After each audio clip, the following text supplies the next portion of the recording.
We're going to look at 3 different replays at 3 different MMRs of people playing Faceless Void. This hero is becoming incredibly popular as a carry hero, and he's one of the top picked heroes as a carry in pro matches. So this is one to watch out for. Now, this first replay is Herald 2, then we'll be looking at a Legend 1 player, and finally an Immortal rank 1. So from all the way to the bottom to the top of the rank system, we see what the biggest differences between the players are. So straight away, this Faceless Void, the biggest issue he did was his starting items. He started with only 3 tangos and a salve. He doesn't have enough regen to sustain this lane, and pretty much he's been zoned out. He then doesn't end up buying his items individually or even buying stat items, so he ends up buying his full power treads all at once. And now when he's flying them out in the courier for the first usage, he's not bringing any regen with him. Once Faceless Void uses his time walk once, like, kind of stupidly here, now he's like just use it over into the trees. Skyrat wants to go and chase him down, and he does pretty easily, and this is a pretty simple kill here and totally preventable. Like, this is totally unnecessary. So pretty much Faceless Void gave up on his lane and he went into the jungle from about level 4. He's currently level 8. And this is really something that you don't want to do. The reason why is because if you look at whoever the offlaner is, they pretty much get a free lane. Lich cannot solo lane. He's not an offlaner. So Troll just gets a safe lane up here. So essentially the enemy team have 2 safe lanes rather than 1. And if you're playing against a good offlane player who picks a good offlane hero, you're going to be able to go get really big, and it's something that you generally like lose games about as well. So here we end up having Faceless Void doing his first like fight. He just goes in on Razor pretty early, and this is not necessarily the type of chrono that you do want to be hitting.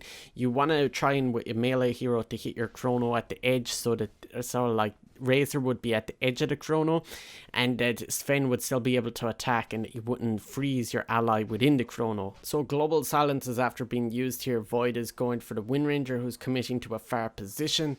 Sven goes with a really early Aghanims here, and oh, nice shackle there. Now Wind Ranger's win run is going to be available again. This is kind of a place where you would think about backing off here, but Faceless Void goes in balls deep, Mask of Madness and Time Walk. Yeah, how does he even survive this? Does he? And he just time walks.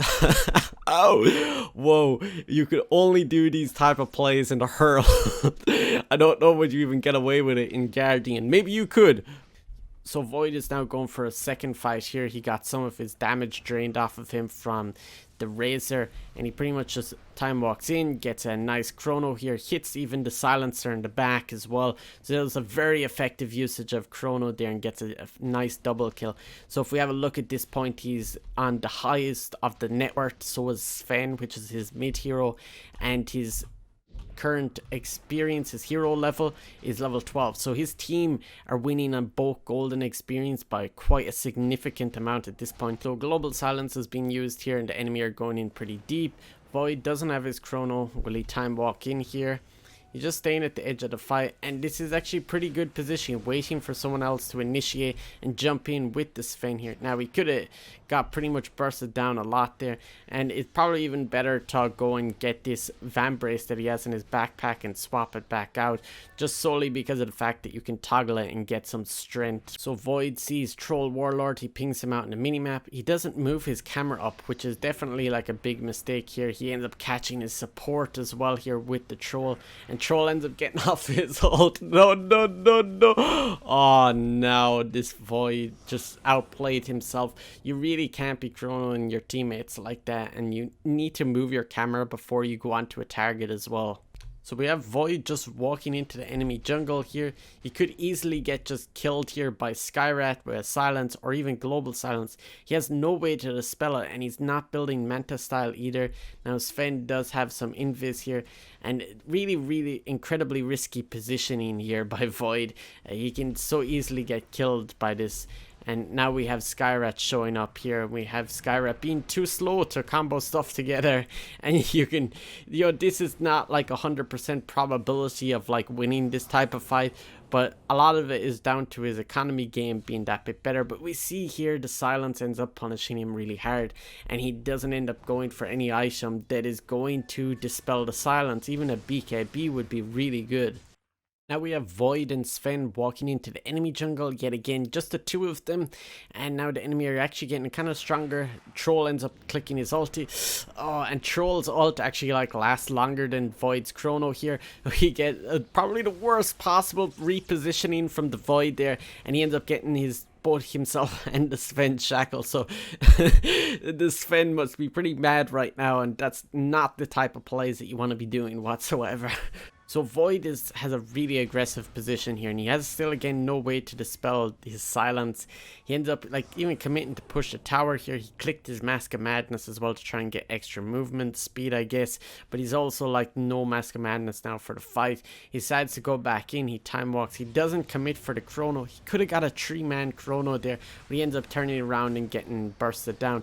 So this is something really important when you don't have your BKB, is to commit really fast for the chrono, even if it means that you're kind of just only going to catch one hero or miss one of the 3 heroes that you're going for. You have to be pretty fast with clicking, and really a much easier level of execution is to go for a BKB. And even before this global silence, when it came out first, Void could have died just straight off of that if the enemy were good at coordinating together. So you have neutral items available like Spell Prism that Void isn't taking. He ends up getting bursted down yet again just by a simple Skyrat combo there, but he's walking around with a broom handle. There's a bunch of things that, really his itemization is a big thing that's pulling him down. So pretty much they had a team fight and Void was dead, and they end up just pushing towers. No one says for buyback, and they win the game. So this is Herald. How you win. So now we're looking at a Legend 1 Faceless Void, and this time there's a good few Archons in this match. The CM is getting focused here, and Void tries to focus the Monkey King, which is the right target. He ends up getting bashed right at the wrong moment. The Monkey gets a salve off, but here he has Quelling Blade, and so we have another creep wave coming in here, but look how Void decides to ignore the creep wave, and he's going after Spirit Breaker. Now Spirit Breaker can literally just charge away at this point, but Void is ignoring it entirely. Instead, Spirit Breaker turns around, he ends up juking him entirely, and pretty much Monkey gets a kill in the back, and Void didn't really do anything to contribute, and he missed the entire creep wave. So CM is kind of giving up on this lane, and Void is left alone here. He has 2 stacks on him from Monkey. Monkey throws out a stun, and we have a nice charge in here with the bash, and plus Monkey has 4 charges now. So Void decides for some reason he wants to go for a chrono here, which is not very smart, and even Monkey can zone him out here, and there was no chance that he was getting killed there because he just simply doesn't have enough damage to burst down some sort of strength hero like Spirit Breaker at this point. Now his ulti is kind of his best defensive mechanic in the game at this point in the game, especially with the fact that his support is not here. So really the enemy are doing a very good job here of straight away punishing the fact that he doesn't have chrono, and once his time walk is used once, you can easily just kill this guy. Now because he doesn't have chrono, when he respawns, he does the right thing of going into the jungle. He's literally ditched his lane entirely, and this is really not the place to be. And you're starting to look kind of like the Herald player at this point. So Monkey's pushing this tower. CK, the mid hero, ends up rotating. Now Void is a little bit slow to use the chrono there, but at least he ends up hitting it, and he goes for the stun on CK. Really nice timing, and Void ends up standing in the fire here. Now notice he's standing in the fire still, and Jakiro, he doesn't even focus him. Now he's like last sitting in the fire, and this is really bad health management, but at least he ends up getting kills, like, and he's using his chrono. This is stuff that is pretty good, but right now, if Spirit Breaker just decide to charge him and get 1 bash, he's dead. So the enemy is rotating in under a ward here, and Void can end up seeing this on the minimap. Now he doesn't move his camera, and this is a big thing that he's doing wrong very regularly. He's very slow to move his camera down. You see he's slowly edging it down. He even sees the Wind Ranger here on the right hand side, and Wind Ranger throws out a shackle. He ends up dodging it pretty nicely, but now he has no way to get away from focus fire, and still here he ends up going back into the fight even though he's still being focus fired, and he just accepts his fate even though he had another time walk available to get away from that. He could have just time walked into the fog and Wind Ranger wouldn't kill him. Now when he respawns here, he ends up having chrono available this time. So this sniper is actually a support sniper. He doesn't have a lot of damage, so the Void ends up chronoing here, and they don't have enough damage to finish off this Jakiro. and Jakiro does end up dying when Underlord comes along. So you really need those heroes like Underlord and Chaos Knight to be nearby to get kills early on. That's really important that you have damage, and especially when your team is lacking it in your like current draft. So Void doesn't have his chrono now, and he ends up going for a smoke with his team. Now this probably as a support is not the best place to be using it, like smoke, but one of the things that Faceless Void could do different here is not stand at the front of the fight. It's probably not the place that you want to be, especially when you don't have chrono. If you do have chrono, that might be a really good place to be, but you know, do take that into consideration next time when you're smoking. So now Monkey King has an Invis rune. He's standing right behind Faceless Void, and Spirit Breaker can get vision of Void to charge him. Now Faceless Void can't react to that. He just throws down a chrono. He does have a sentry now, I think, and he can end up seeing this monkey and pretty much catches him. And very good to retarget onto Monkey King. Now he's also finished off an MKB, and he also has this unorthodox like Echo Saber first item. Now his teammates are doing Roshan here, and he doesn't decide to help. But we end up seeing that CK is actually not killing it very quickly. But Void decides, hey, look here, the guy is making a distraction, this Underlord. This seems like a good time to fight. So Void decides to go in on this, and he has chrono ready in 7 seconds. He focuses the monkey, and pretty much he dives under a tier 2 here, going for the chrono. He goes full on commit here, and he could easily get shackled here, which he does. He doesn't respect the Wind Ranger's position at all, and he's pretty much died here. Now meanwhile, during all this time, Void did not move his camera once over to the Roche pit. Now he checks Roche to see him. Like about 10 seconds after he dies, he checks Roche, and Roche is still going on. So now we have Chaos Knight getting focused down, and Chaos Knight dies. CM kills the ulti with her ult, and no one's picking up the Aegis. Picking up. Oh, CM gets it, and she ends up dying. So like Void really needs to have a lot better awareness about what his teammates are doing.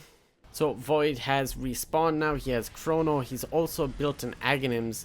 He ends up chronoing just the Jakiro. He also ults his CK, not really great. He doesn't have detection for Wind Ranger. This again showing you the weakness. He's probably going to get shackled here. He gets Prince knifed, stunned, and he goes on to the Wind Ranger again. Wind Ranger just escapes. You know, this is where you probably want to be prioritizing these other heroes, and it's not always just because, oh look, someone picked PA, I need to counter it. It's that, look, Wind Ranger is a much bigger problem, and you need to adapt based on the type of game it is. There's kind of a fight breaking out here, and Void pretty much missed the entire thing. Good thing he's actually reacting to it. Instead of using the Silver Edge, he just time walks in, focuses the Monkey King, gets him bursted down. You know, at least it's a decent kill. He doesn't really go and scan what's happening around with his camera to look around that area to see really anything that's going on. So he's just kind of guessing and hoping that there's nothing bad nearby. So Wind Ranger could be just right there ready to shackle him, and he doesn't know. He's not ready for anything. So Void has Aegis now, and he ends up going full commission into Wind Ranger very fast to go in this time, and the Jakiro ends up missing his stun here.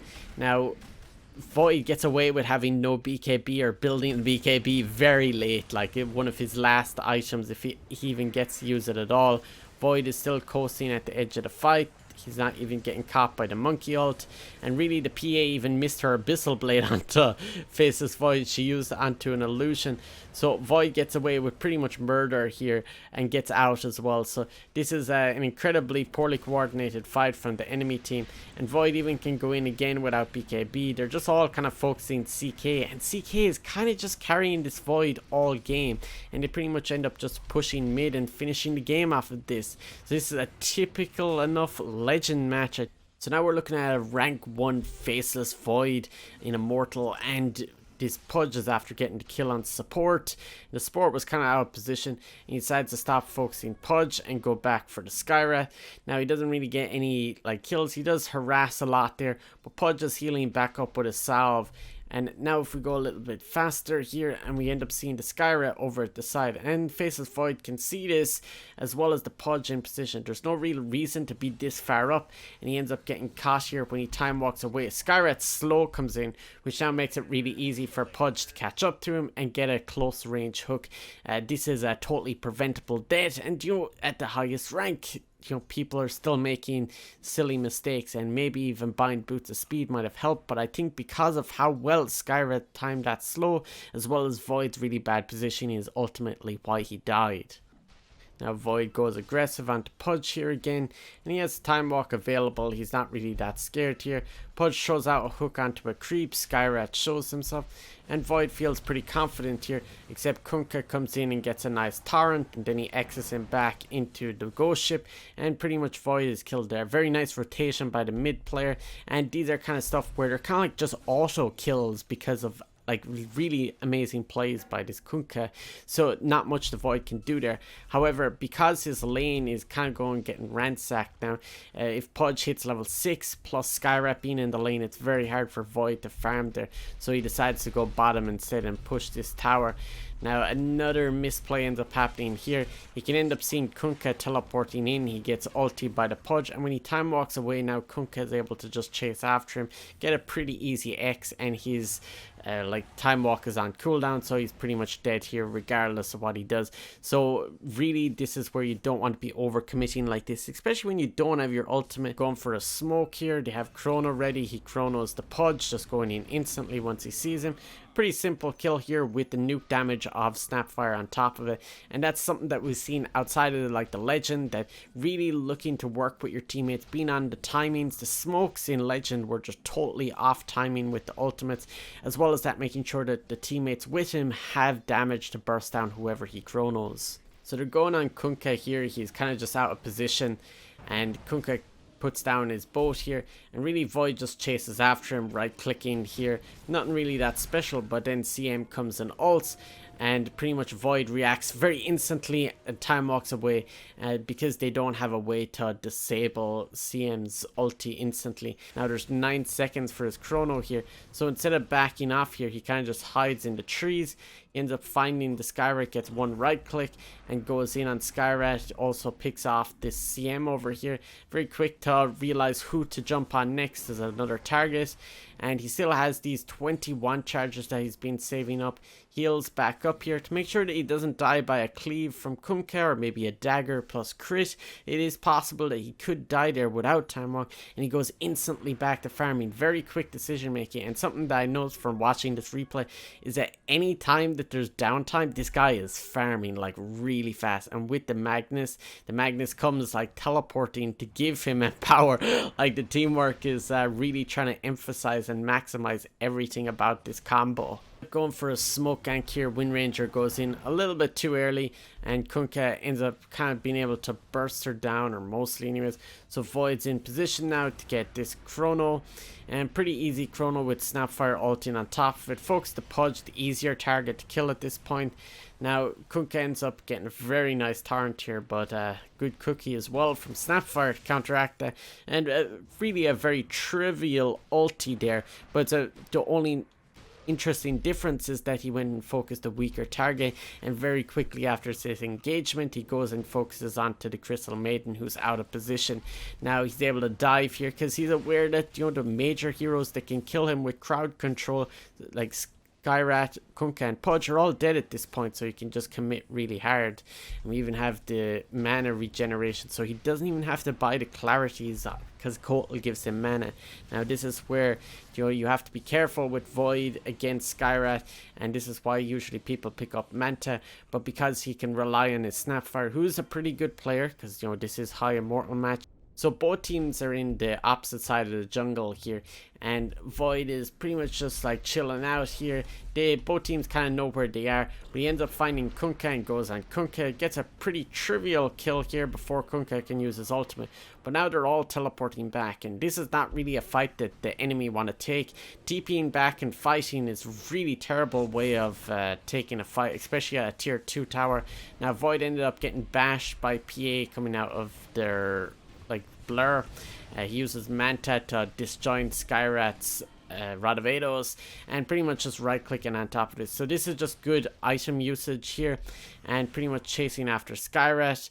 He doesn't want to use Mask of Madness here because he'll end up silencing himself, and pretty much keeps going after Skyrat. He kind of just misses Skyrat and gets away. So this is still pretty decent, and they don't end up getting this tower, do they? They could have got that tier 2 tower if he didn't chase after Skyrat, but it's not that important. We end up seeing again here the Manta usage allows him to go super aggressive and not get punished for it. So Void teleports top to go and defend here, and meanwhile, while he's going defending, he uses his Mantas to go and push out the lane, and he rotates back to mid lane, which his teammates have taken a fight here. Now rejoining this fight, Magnus gets an amazing RP and also a really good chrono on top of this, not to catch the Magnus. And this is what I'm talking about, using your chrono and catching the heroes at the edge so that a melee hero can still attack from the outside. This is like the ideal chrono. And instantly, before the fight is even over, he's gone into Rosh. He's in Rosh pit by the time the last hero dies. He doesn't stick around and wait. So even after killing Roshan here, he goes and pushes this tier 1 tower, and the enemy haven't even fully respawned yet. So this is a really fast gameplay here, and we end up seeing like the enemy just want to like recuperate. They want to get back into position, maybe farm up some last hits. And here he's already, like, his teammates are catching someone out, but here he walks up high ground really aggressively. He knows how unkillable he is at this point. He has BKB, he has Aegis, he has the highest net worth in the game, and really he can just go in and kill the support so quickly, as well as PA getting focused down, and he can just go super balls deep as he wants. Because like nothing they can do here now, especially if they get picked off one by one, and really catching the enemy team off unprepared for this type of fast engagements. So really playing on almost another level in terms of pace in comparison to these players, and really this just ends up winning the game as a whole. So there's definitely some mistakes that are made in the earlier parts of the game, but you have some very impressive plays of, especially pacing wise, you end up seeing a lot between the different ranks. So hopefully you enjoyed this video, and if you want to see more Dota content like this, make sure you subscribe.